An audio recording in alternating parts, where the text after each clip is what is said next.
ಆಕಾಶವಾಣಿ ವಾರ್ತೆಗಳು ಓದುತ್ತಿರುವವರು ಚೇತನ್ ಸಿವಿ. ಮುಖ್ಯಾಂಶಗಳು: ಪ್ರಗತಿ ಸಭೆ ಸ್ವಚ್ಛ ಭಾರತ ಮಿಷನ್ 2.0 ಪರಿಣಾಮಕಾರಿ ಅನುಷ್ಠಾನಕ್ಕೆ ಪ್ರಧಾನಿ ನರೇಂದ್ರ ಮೋದಿ ಒತ್ತು. ದೇಶದಲ್ಲಿ ಅಗತ್ಯ ವಸ್ತುಗಳ ಪೂರೈಕೆಯಲ್ಲಿ ಯಾವುದೇ ತೊಡಕಿಲ್ಲ, ರಕ್ಷಣಾ ಸಚಿವ ರಾಜನಾಥ್ ಸಿಂಗ್. ನವದೆಹಲಿಯಲ್ಲಿ ಇಂದು ಮುಂಗಾರು ಅಭಿಯಾನ 2026ರ ರಾಷ್ಟ್ರೀಯ ಕೃಷಿ ಸಮ್ಮೇಳನಕ್ಕೆ ಕೇಂದ್ರ ಸಚಿವ ಶಿವರಾಜ್ ಸಿಂಗ್ ಚೌಹಾಣ್ ಚಾಲನೆ. ಬಾಂಗ್ಲಾದೇಶ ಗಡಿಯಲ್ಲಿ ಮುಳ್ಳು ತಂತಿ ಬೇಲಿ ಅಳವಡಿಕೆಗೆ ಬಿಎಸ್ಎಫ್ಗೆ 142 ಎಕರೆ ಭೂಮಿ ಹಸ್ತಾಂತರಿಸಿದ ಪಶ್ಚಿಮ ಬಂಗಾಳ ಸರ್ಕಾರ. IPL T20 cricket Sunrisers Hyderabad ವಿರುದ್ಧ ಗೆದ್ದ ರಾಜಸ್ಥಾನ್ ರಾಯಲ್ಸ್ 2ನೇ ಕ್ವಾಲಿಫೈಯರ್ಗೆ ಮುನ್ನಡೆ. ವಾರ್ತೆಗಳ ವಿವರ. ಸ್ವಚ್ಛ ಭಾರತ ಮಿಷನ್ 2.0 ಪರಿಣಾಮಕಾರಿ ಅನುಷ್ಠಾನದ ಅಗತ್ಯವನ್ನು ಪ್ರಧಾನಿ ನರೇಂದ್ರ ಮೋದಿ ಒತ್ತಿ ಹೇಳಿದ್ದಾರೆ. ನವದೆಹಲಿಯಲ್ಲಿ ನಡೆದಂತಹ 51ನೇ ಪ್ರಗತಿ ಸಭೆಯ ಅಧ್ಯಕ್ಷತೆ ವಹಿಸಿದ್ದ ಅವರು, ಸ್ವಚ್ಛ ಭಾರತ ಮಿಷನ್ 2.0 ಮಿಷನ್ ಮೂಲಸೌಕರ್ಯ ಸೃಷ್ಟಿಯನ್ನು ಮೀರಿ ಸಾಕಬೇಕು ಮತ್ತು ನಿಯಮಿತ ಮೇಲ್ವಿಚಾರಣೆ, ನಾಗರಿಕರ ಭಾಗವಹಿಸುವಿಕೆ ಹಾಗೂ ವಿವಿಧ ಪಾಲುದಾರರ ನಡುವಿನ ಸಮನ್ವಯದ ಮೂಲಕ ಉತ್ತಮ ಫಲಿತಾಂಶಗಳನ್ನು ಖಚಿತಪಡಿಸಿಕೊಳ್ಳಬೇಕು ಎಂದು ಸೂಚಿಸಿದ್ದಾರೆ. ತ್ಯಾಜ್ಯ ಸಂಸ್ಕರಣಾ ಘಟಕಗಳು ಮತ್ತು ಗೋವರ್ಧನ್ ಸ್ಥಾವರಗಳು ಸೇರಿದಂತೆ ಘನತ್ಯಾಜ್ಯ ನಿರ್ವಹಣೆಗೆ ಸಂಬಂಧಪಟ್ಟಂತಹ ಮೂಲ ಸೌಕರ್ಯಗಳನ್ನು ಪೂರ್ಣಗೊಳಿಸುವುದನ್ನು ತ್ವರಿತಗೊಳಿಸುವಂತೆ ರಾಜ್ಯಗಳಿಗೆ ಮನವಿ ಮಾಡಿದ್ದಾರೆ. ಸಭೆಯಲ್ಲಿ ಪ್ರಧಾನಿ ನರೇಂದ್ರ ಮೋದಿಯವರು 9 ರಾಜ್ಯಗಳನ್ನು ಒಳಗೊಂಡಂತೆ ರೈಲ್ವೆ, ವಿದ್ಯುತ್ ಮತ್ತು ರಸ್ತೆ ವಲಯಗಳಲ್ಲಿ ಸುಮಾರು 30,000 ಕೋಟಿ ರೂಪಾಯಿಗಳ ಮೌಲ್ಯದ 7 ನಿರ್ಣಾಯಕ ಮೂಲಸೌಕರ್ಯ ಯೋಜನೆಗಳನ್ನು ಪರಿಶೀಲಿಸಿದರು. ಪಡಿತ ವಿತರಣಾ ವ್ಯವಸ್ಥೆಯನ್ನು ಹೆಚ್ಚು ಪಾರದರ್ಶಕ, ಸುರಕ್ಷಿತ ಹಾಗೂ ನಿಖರವಾಗಿಸಲು 3 ಸುಧಾರಣಾ ಕ್ರಮಗಳಿಗೆ ಕೇಂದ್ರ ಸಚಿವ ಸಂಪುಟ ಅನುಮೋದನೆ ನೀಡಿದೆ. ಈ ಕುರಿತು ಮಾಹಿತಿ ನೀಡಿದ ಕೇಂದ್ರ ವಾರ್ತಾ ಮತ್ತು ಪ್ರಸಾರ ಖಾತೆ ಸಚಿವ ಅಶ್ವಿನಿ ವೈಷ್ಣವ್, ಪ್ರಧಾನಿ ನರೇಂದ್ರ ಮೋದಿ ಅವರ ಅಧ್ಯಕ್ಷತೆಯಲ್ಲಿ ನಡೆದ ಸಚಿವ ಸಂಪುಟ ಸಭೆಯಲ್ಲಿ ಸಾರ್ಥಕ ಪಡಿತರ ವಿತರಣಾ ವ್ಯವಸ್ಥೆಯನ್ನು ಪರಿಚಯಿಸಲು ನಿರ್ಧರಿಸಲಾಗಿದೆ. ಈ ಯೋಜನೆಗೆ ಸುಮಾರು 25,000 ಕೋಟಿ ರೂಪಾಯಿ ವೆಚ್ಚವಾಗಲಿದೆ ಎಂದು ತಿಳಿಸಿದ್ದಾರೆ. ಈ ಯೋಜನೆಯು ಆಹಾರ ಧಾನ್ಯಗಳು ರಾಜ್ಯದ ಒಳಗಿನ ಸಾಗಾಣಿಕೆ ರಾಜ್ಯ ಸಂಸ್ಥೆಗಳಿಗೆ ನೆರವು ನೀಡುತ್ತದೆ, ನ್ಯಾಯಯುತ ನ್ಯಾಯಬೆಲೆ ಅಂಗಡಿಗಳನ್ನು ಬೆಂಬಲಿಸುತ್ತದೆ ಮತ್ತು ಸಾರ್ವಜನಿಕ ವಿತರಣಾ ವ್ಯವಸ್ಥೆಯ ಆಧುನೀಕರಣಕ್ಕೆ ಸಹಾಯ ಮಾಡುತ್ತದೆ ಎಂದು ಹೇಳಿದ್ದಾರೆ. ಇದು ನಿರ್ಮಲ್, ಆಶಾ ಮತ್ತು ಸಕ್ಷಮ್ ಎಂಬ 3 ಪ್ರಮುಖ ಕೃತಕ ಬುದ್ಧಿಮತ್ತೆ ಸಕ್ರಿಯಗೊಳಿಸಿದ ಮಾದರಿಗಳನ್ನು ಹೊಂದಿರುತ್ತದೆ.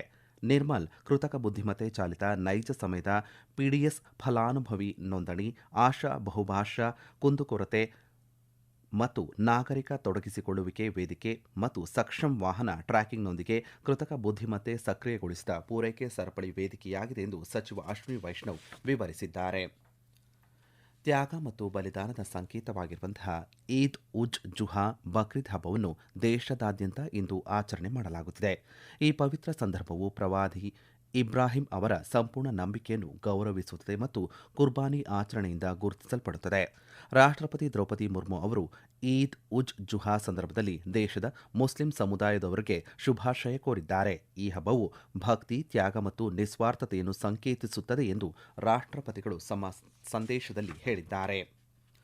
ಪಶ್ಚಿಮ ಏಷ್ಯಾದ ಪರಿಸ್ಥಿತಿಯನ್ನು ಗಮನದಲ್ಲಿಟ್ಟುಕೊಂಡು ಅಗತ್ಯ ವಸ್ತುಗಳ ಲಭ್ಯತೆ ಮತ್ತು ಪೂರೈಕೆ ಸರಪಳಿಗಳ ಸ್ಥಿತಿಸ್ಥಾಪಕತ್ವವನ್ನು ಪರಿಶೀಲಿಸಲು ನವದೆಹಲಿಯಲ್ಲಿ ನಡೆದಂತಹ ಸಚಿವರ ಗುಂಪಿನ 6ನೇ ಅನೌಪಚಾರಿಕ ಸಭೆಯ ಅಧ್ಯಕ್ಷತೆಯನ್ನು ರಕ್ಷಣಾ ಸಚಿವ ರಾಜನಾಥ್ ಸಿಂಗ್ ವಹಿಸಿದ್ದರು. ದೇಶದಲ್ಲಿ ಅಗತ್ಯ ವಸ್ತುಗಳ ಪೂರೈಕೆ ಪರಿಸ್ಥಿತಿ ಸಾಮಾನ್ಯವಾಗಿದೆ. ಎಲ್ಲ ಅಗತ್ಯ ವಸ್ತುಗಳ ಲಭ್ಯತೆಯನ್ನು ಖಚಿತಪಡಿಸಿಕೊಳ್ಳಲು ಕೇಂದ್ರ ಸರ್ಕಾರ ಎಲ್ಲಾ ಕ್ರಮಗಳನ್ನು ತೆಗೆದುಕೊಳ್ಳುತ್ತಿರುವುದರಿಂದ ಪೆಟ್ರೋಲ್, ಡೀಸೆಲ್ ಮತ್ತು ಎಲ್ಪಿಜಿಯ ಆತುರದ ಖರೀದಿಯನ್ನು ತಪ್ಪಿಸುವಂತೆ ನಾಗರಿಕರಿಗೆ ಸಚಿವ ರಾಜನಾಥ್ ಸಿಂಗ್ ಮನವಿ ಮಾಡಿದ್ದಾರೆ. ಸಭೆಯಲ್ಲಿ ಬದಲಾಗುತ್ತಿರುವ ಪರಿಸ್ಥಿತಿಯ ಹಿನ್ನೆಲೆಯಲ್ಲಿ ರಾಷ್ಟ್ರದ ಸನ್ನದ್ಧತೆಯನ್ನು ಹೆಚ್ಚಿಸಲು ನಿರಂತರ ಪ್ರಯತ್ನಗಳನ್ನು ಮಾಡುವಂತೆ ಸಚಿವರು ಅಧಿಕಾರಿಗಳಿಗೆ ನಿರ್ದೇಶನ ನೀಡಿದ್ದಾರೆ.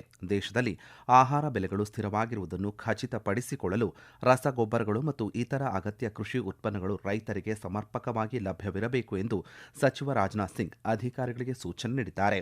ಸಭೆಯಲ್ಲಿ ಕೇಂದ್ರ ಆರೋಗ್ಯ ಸಚಿವ ಜೆಪಿ ನಡ್ಡಾ, ಕೇಂದ್ರ ಇಂಧನ ಸಚಿವ ಮನೋಹರ್ ಲಾಲ್, ಪೆಟ್ರೋಲಿಯಂ ಮತ್ತು ನೈಸರ್ಗಿಕ ಅನಿಲ ಸಚಿವ ಹರ್ದೀಪ್ ಸಿಂಗ್ ಪುರಿ, ಬಂದರು, ಹಡಗು ಮತ್ತು ಜಲಮಾರ್ಗ ಸಚಿವ ಸರ್ಬಾನಂದ ಸೋನೋವಾಲ್ ಉಪಸ್ಥಿತರಿದ್ದರು. ಕೇಂದ್ರ ಕೃಷಿ ಮತ್ತು ರೈತ ಕಲ್ಯಾಣ ಸಚಿವ ಶಿವರಾಜ್ ಸಿಂಗ್ ಚೌಹಾಣ್ ಅವರು ನವದೆಹಲಿಯಲ್ಲಿ ಇಂದು ಮುಂಗಾರು ಅಭಿಯಾನ 2026ರ ರಾಷ್ಟ್ರೀಯ ಕೃಷಿ ಸಮ್ಮೇಳನವನ್ನು ಉದ್ಘಾಟನೆ ಮಾಡಲಿದ್ದಾರೆ.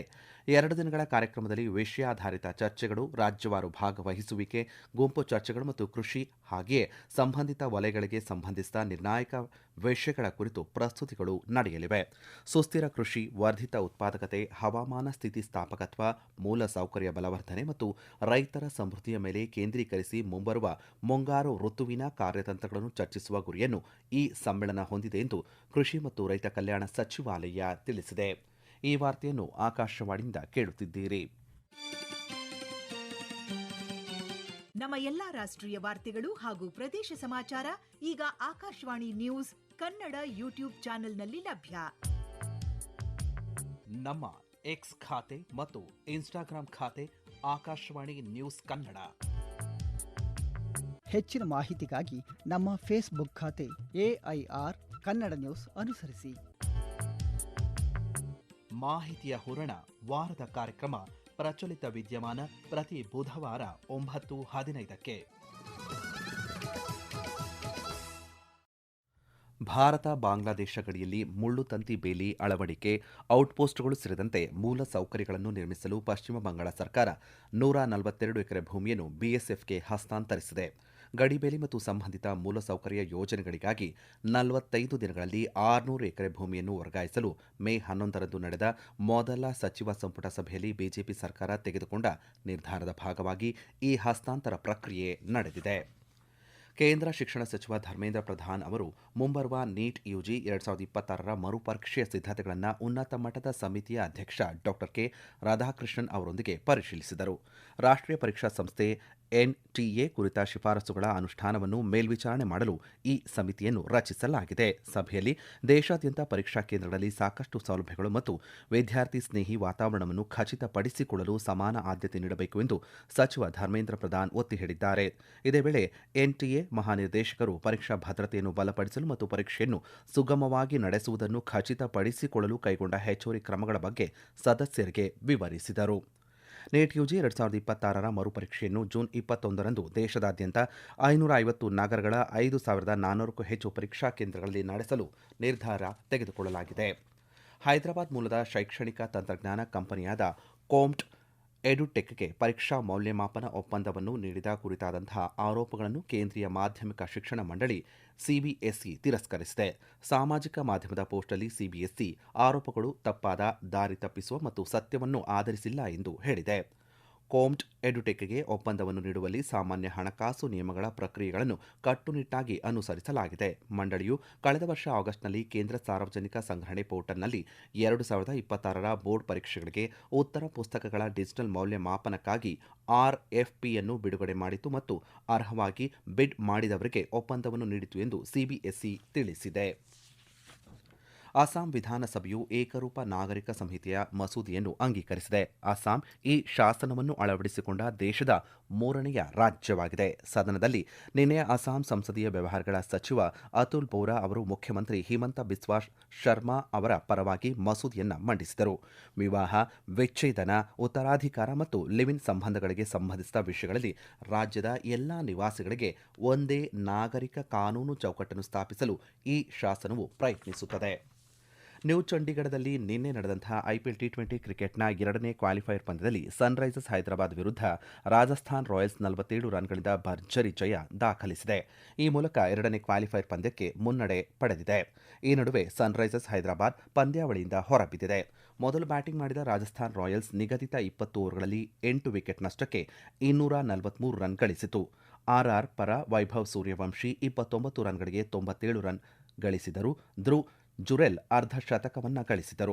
ಗೆಲುವಿನ ಗುರಿಯನ್ನು ಬೆನ್ನತ್ತಿದಂತಹ ಸನ್ರೈಸರ್ಸ್ ಹೈದರಾಬಾದ್ 19.2 ಓವರ್ಗಳಲ್ಲಿ 196 ರನ್ಗಳಿಗೆ ತನ್ನೆಲ್ಲ ವಿಕೆಟ್ಗಳನ್ನು ಕಳೆದುಕೊಂಡಿತು. RR ಪರ ಆರ್ಚರ್ 3 ವಿಕೆಟ್ ಕಬಳಿಸಿದರೆ ಬರ್ಗರ್, ಸುಶಾಂತ್ ಮಿಶ್ರಾ ಮತ್ತು ರವೀಂದ್ರ ಜಡೇಜಾ ತಲಾ 2 ವಿಕೆಟ್ ಅನ್ನು ಪಡೆದರು. ಡಿಜಿಟಲ್ ಪ್ಲಾಟ್ಫಾರ್ಮ್ಗಳಲ್ಲಿ ಅಪಾಯಕಾರಿ ರಾಸಾಯನಿಕಗಳು, ಸ್ಫೋಟಕ ವಸ್ತುಗಳ ಅನಧಿಕೃತ ಆನ್ಲೈನ್ ಮಾರಾಟ ಮತ್ತು ಜಾಹೀರಾತುಗಳ ವಿರುದ್ಧ ಕೇಂದ್ರ ಗ್ರಾಹಕ ರಕ್ಷಣಾ ಪ್ರಾಧಿಕಾರ ನಿಯಂತ್ರಕ ಕ್ರಮವನ್ನು ಪ್ರಾರಂಭಿಸಿದೆ. ಗ್ರಾಹಕರ ಸುರಕ್ಷತೆ, ಸಾರ್ವಜನಿಕ ಭದ್ರತೆ ಮತ್ತು ಜವಾಬ್ದಾರಿಯುತ ಈ ವಾಣಿಜ್ಯ ಅಭ್ಯಾಸಗಳನ್ನು ಬಲಪಡಿಸಲು ಗ್ರಾಹಕ ರಕ್ಷಣಾ ಕಾಯ್ದೆ 2019ರ ನಿಬಂಧನೆಗಳ ಅಡಿಯಲ್ಲಿ ಈ ಕ್ರಮವನ್ನು ತೆಗೆದುಕೊಳ್ಳಲಾಗಿದೆ. ಕೊನೆಯಲ್ಲಿ ಮತ್ತೊಮ್ಮೆ ಮುಖ್ಯಾಂಶಗಳು. ಪ್ರಗತಿ ಸಭೆ, ಸ್ವಚ್ಛ ಭಾರತ ಮಿಷನ್ 2.0 ಪರಿಣಾಮಕಾರಿ ಅನುಷ್ಠಾನಕ್ಕೆ ಪ್ರಧಾನಿ ನರೇಂದ್ರ ಮೋದಿ ಒತ್ತು. ದೇಶದಲ್ಲಿ ಅಗತ್ಯ ವಸ್ತುಗಳ ಪೂರೈಕೆಯಲ್ಲಿ ಯಾವುದೇ ತೊಡಕಿಲ್ಲ, ರಕ್ಷಣಾ ಸಚಿವ ರಾಜನಾಥ್ ಸಿಂಗ್. ನವದೆಹಲಿಯಲ್ಲಿ ಇಂದು ಮುಂಗಾರು ಅಭಿಯಾನ 2026ರ ರಾಷ್ಟ್ರೀಯ ಕೃಷಿ ಸಮ್ಮೇಳನಕ್ಕೆ ಕೇಂದ್ರ ಸಚಿವ ಶಿವರಾಜ್ ಸಿಂಗ್ ಚೌಹಾಣ್ ಚಾಲನೆ. ಬಾಂಗ್ಲಾದೇಶ ಗಡಿಯಲ್ಲಿ ಮುಳ್ಳುತಂತಿ ಬೇಲಿ ಅಳವಡಿಕೆಗೆ ಬಿಎಸ್ಎಫ್ಗೆ 142 ಎಕರೆ ಭೂಮಿ ಹಸ್ತಾಂತರಿಸಿದ ಪಶ್ಚಿಮ ಬಂಗಾಳ ಸರ್ಕಾರ. IPL T20 cricket Sunrisers Hyderabad ವಿರುದ್ಧ ಗೆದ್ದ ರಾಜಸ್ಥಾನ್ ರಾಯಲ್ಸ್ ಎರಡನೇ ಕ್ವಾಲಿಫೈಯರ್ಗೆ ಮುನ್ನಡೆ. ಇಲ್ಲಿಗೆ ವಾರ್ತಾ ಪ್ರಸಾರ ಮುಕ್ತಾಯವಾಯಿತು. ನಮ್ಮ ಮುಂದಿನ ವಾರ್ತಾ ಪ್ರಸಾರ ಮಧ್ಯಾಹ್ನ 12 ಗಂಟೆಗೆ.